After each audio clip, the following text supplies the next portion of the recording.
Assalamualaikum warahmatullahi wabarakatuh. Alhamdulillahirrabbilalamin. Wa bihi nasta'in ala umurid dunya waddin. Asyhadu an la ilaha illallah wa asyhadu anna Muhammadan abduhu wa rasuluh. La nabiyya ba'dah. Alhamdulillah, puji dan syukur kita panjatkan kehadirat Allah Subhanahu wa taala. Karena sampai hari ini kita masih merasakan nikmat iman dan Islam yang Allah berikan kepada kita. Begitu juga nikmat kesehatan, nikmat kemerdekaan, dan segala nikmat-nikmat yang lainnya yang apabila kita menghitungnya, kita tidak akan sanggup menghitungnya. Kemudian salawat dan salam kita sampaikan kepada Nabi besar Muhammad SAW, kepada keluarganya, sahabatnya. Mudah-mudahan kita termasuk umat yang mendapat syafaatnya di yaumil akhir kelak insyaallah. Pembahasan kita kali ini adalah tentang meneladani kesabaran ulul azmi di tengah ujian hidup. Ujian hidup manusia itu beragam, ya. Masih sangat segar kejadian atau musibah yang terjadi beberapa hari yang lalu di Aceh, Sumatera Utara, dan Sumatera Barat. Hujan yang mengguyur ketiga provinsi tersebut selama 6 dan 7 hari telah mendatangkan musibah di luar prediksi manusia. Rumah hancur, binatang-binatang buas keluar dari persembunyiannya di hutan dan sebagainya. Manusia kehilangan tempat tinggal, manusia merasa kekurangan akan kebutuhannya. Itu semua adalah cobaan hidup. Hidup ini adalah rangkaian ujian. Kita tidak pernah terlepas dari ujian, dan tidak ada satupun manusia yang terlepas dari cobaan dari Allah. Dalam surat Al-Ankabut ayat 2 Allah berfirman yang artinya, apakah manusia mengira bahwa dengan mereka beriman mereka kemudian tidak diuji? Kira-kira seperti itu ya terjemahannya. Di tengah ujian inilah ada sebuah perisai yang mampu mempertahankan kita dari cobaan, yaitu adalah kesabaran. Kesabaran menghadapi ujian, as-sabar, ya. Sesungguhnya ujian yang kecil, yang sangat kecil bagi manusia ini adalah sebagai cara Allah menguji manusia. Musibah yang Allah berikan kepada manusia yang berupa ujian, berupa pelajaran untuk kita ambil hikmahnya dari setiap kejadian, ataupun berupa ujian itu berupa malapetaka, terjadi kehilangan harta, kehilangan jiwa, kekurangan buah-buahan, kekurangan pangan, sandang, dan sebagainya. Ataupun ujian dari Allah itulah sebagai bentuk cinta Allah kepada kita. Karena Allah cinta kepada kita, makanya Allah memberi kita ujian supaya kita tidak terlena dengan dunia sehingga kita melupakan kewajiban kita kepada Allah. Dalam surat Al-Baqarah ayat 155 Allah berfirman, "Walanabluwannakum bisyai'im minal khaufi wa naqsim minal amwali wal anfusi was samarat wabashshiris sabirin." Jadi dalam ayat Quran itu Allah mengatakan bahwa Allah akan menguji kalian sedikit saja, sedikit dari ketakutan. Minal khaufi wa naqsim, dan berkurang. Minal amwal, berkurang harta, berkurang jiwa, banyak ada yang meninggal, itu sebagai cobaan. Berkurang, nggak dihabisin, dan berkurang dari buah-buahan. Minas samarat, dari pangan, dari pangan, bahan pangan. Sekarang apa-apa mahal, itu cobaan bagi kita semua. Puncak keteladanan para rasul, saudara-saudaraku, itu Allah abadikan adalah kesabaran para rasul ulul azmi. Para rasul ulul azmi ini adalah rasul yang mempunyai tekad tekad dan kemauan yang kuat, serta kesabaran yang luar biasa dalam menyampaikan risalah Allah, dalam menegakkan kalimat tauhid di muka bumi. Siapakah rasul-rasul itu? Yang pertama ada Nabi Nuh, kemudian Nabi Ibrahim, kemudian Nabi Musa, kemudian Nabi Isa, dan yang terakhir adalah Nabi kita, Nabi Muhammad SAW. Kita lihat yang pertama, Nabi Nuh. Apa yang beliau terima? Beliau selalu menerima penolakan dari kaumnya.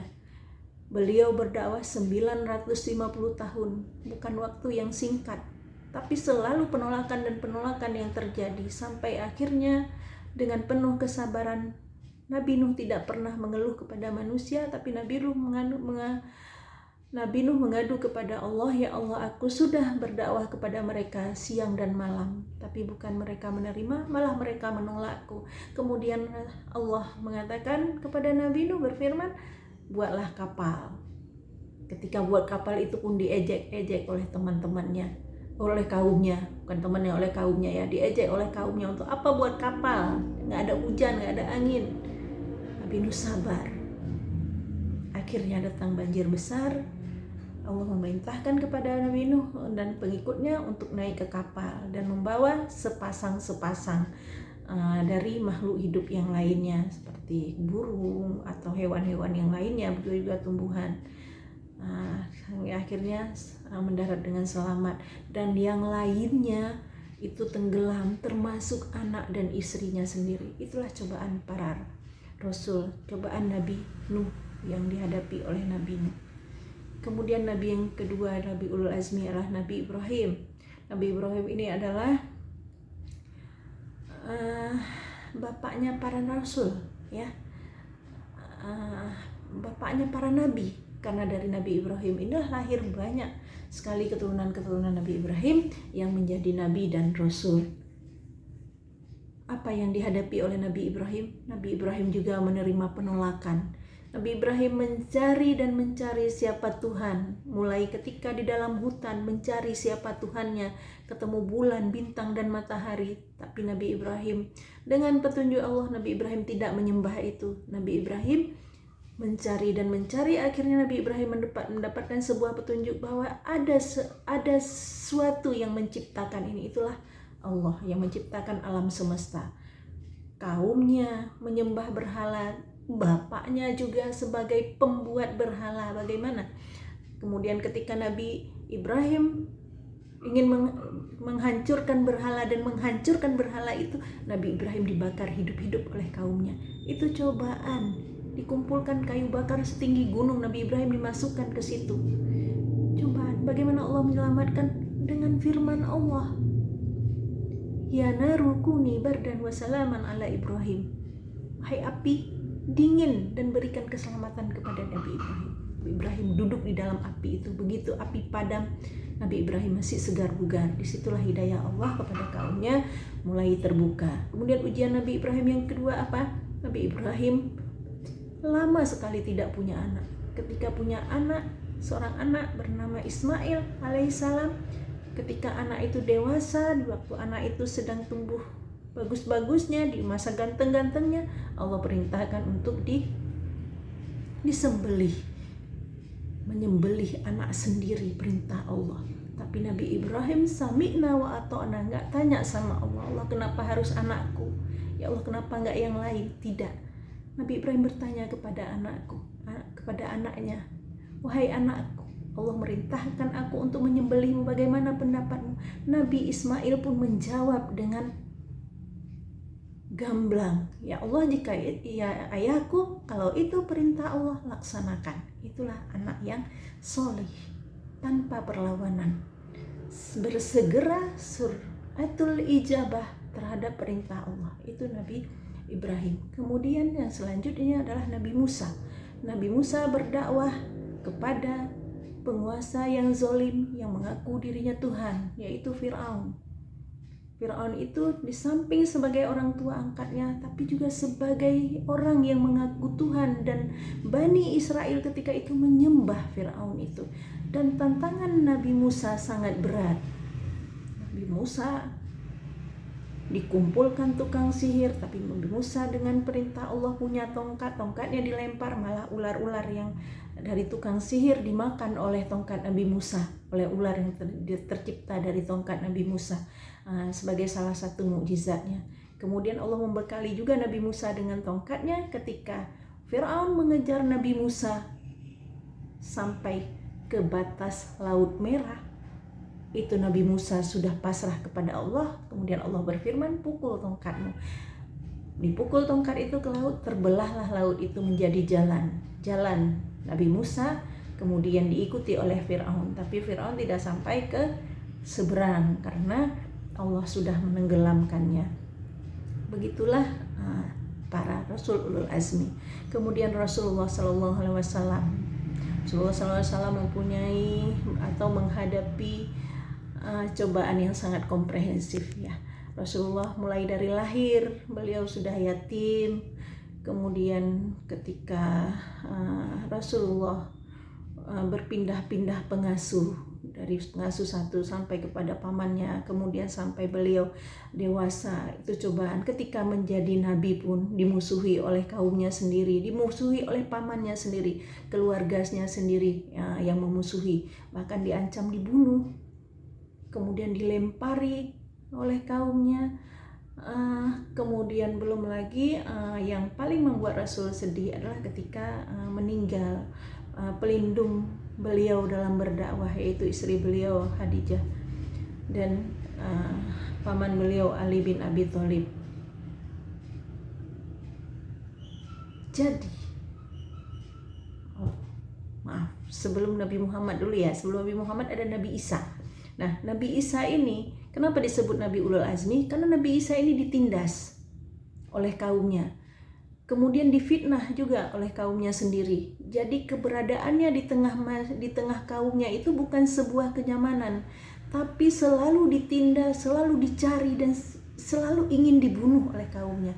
Allah menolongnya dengan seperti apa? Allah mengangkat Nabi Isa ke langit. Belum sempat disalib oleh kaumnya. Dalam beberapa riwayat kita membaca diganti ya, termasuk di dalam Al-Quran syubbihalahu, kemudian diganti wajahnya, itu wajah yang disalib itu mirip dengan Nabi Isa. Kalau menurut Al-Quran Nabi Isa itu diangkat oleh Allah ke langit. Nah, yang terakhir tadi kita sambung Nabi Muhammad SAW itu Allah menolong Nabi Muhammad SAW itu dengan kemenangan dalam setiap peperangan. Kemudian Rasulullah juga Allah tolong dengan kemenangan Mekah ya. Di akhir hayatnya Rasulullah bisa menaklukkan Mekah, dan Islam bisa kita rasakan sampai hari ini. Kita berada dalam nikmat iman dan Islam di bawah naungan tauhid. Kenapa semua para rasul ini cepat Allah beri pertolongan kepada mereka? Kalau kita baca dalam Al-Quran surat Al-Anbiya ayat 90, itu di akhir ayat, setelah Allah mengatakan bahwa ini nabi ini semua dalam kesabaran yang luar biasa, mereka itu Allah tolong. Yang pertama, innahum yusari'una fil khairat, mereka itu bersegera dalam kebaikan. Mereka itu tidak pernah menunda untuk berbuat baik. Hidup ini bukan tentang siapa yang terbaik, tapi hidup ini adalah tentang siapa yang selalu berbuat baik kepada orang, menjadi manusia yang bermanfaat bagi orang lain. Kemudian wa yad'unana rahaba wa rahaba, mereka itu bukan saja berbuat baik, tapi mereka juga berdoa kepada Allah dengan perasaan cemas dan harap. Bukan karena kita yang hebat, tapi karena ada Allah yang menghebatkan kita. Jadi karena pertolongan Allah, itu semua mereka sangat yakin. Dan yang ketiga, wa kanu lana khashi'un, mereka itu semua para rasul itu khusyuk dalam beribadah. Beribadah itu dengan penuh ketaatan, beribadah itu dengan penuh kepatuhan kepada Allah. Nah, dari kisah para ulul azmi ini mengajarkan kita bahwa ada 3 pilar utama dalam kehidupan. Yang pertama, kesabaran dalam ketaatan. Ini dicontohkan oleh Nabi Ibrahim, bagaimana Nabi Ibrahim ketika mendapat perintah Allah Beliau tidak bertanya, beliau tidak pernah menawar, beliau selalu langsung melakukan. Yusari'una fil khairat, selalu berbuat baik dengan perintah-perintah Allah. Kita dalam hidup kita, apa yang kita lakukan dengan kesabaran dalam ketaatan? Kita melaksanakan sholat, puasa, kemudian berbuat baik, berjauh maksiat dengan penuh ketaatan, bukan karena keterpaksaan. Itu adalah teladan kita dari Rasul Ulul Azmi. Kemudian kesabaran dalam menghadapi maksiat, tantangan lingkungan. Kita hidup di lingkungan yang tidak bagus, dari lingkungan kita hidup di lingkungan yang tidak mendukung kita untuk ibadah, tapi kita bisa bertahan di situ. Kita tidak terpengaruh oleh lingkungan itu. Kita punya prinsip hidup. Itulah yang dilakukan oleh Rasulullah SAW. Rasulullah hidup di tengah kaumnya yang jahiliyah, kaum Quraisy yang jahiliyah, tapi Rasulullah tidak pernah menyembah berhala. Seperti itulah ketaatan kepada Allah. Kesabarannya, kesabaran dalam menghadapi maksiat. Kemudian yang ketiga adalah kesabaran dalam menghadapi musibah. Musibah ini sangat banyak yang kita hadapi. Mulai musibah untuk diri kita, keluarga Allah uji, masyarakat, bahkan sampai negara Allah uji. Semua itu harus kita jadikan itu husnuzon kepada Allah, berbaik sangkala kepada Allah. Allah menguji kita karena Allah menganggap kita mampu dengan ujian tersebut. Ya, Allah tidak menguji manusia melebihi, melampaui dari kemampuan manusia itu sendiri.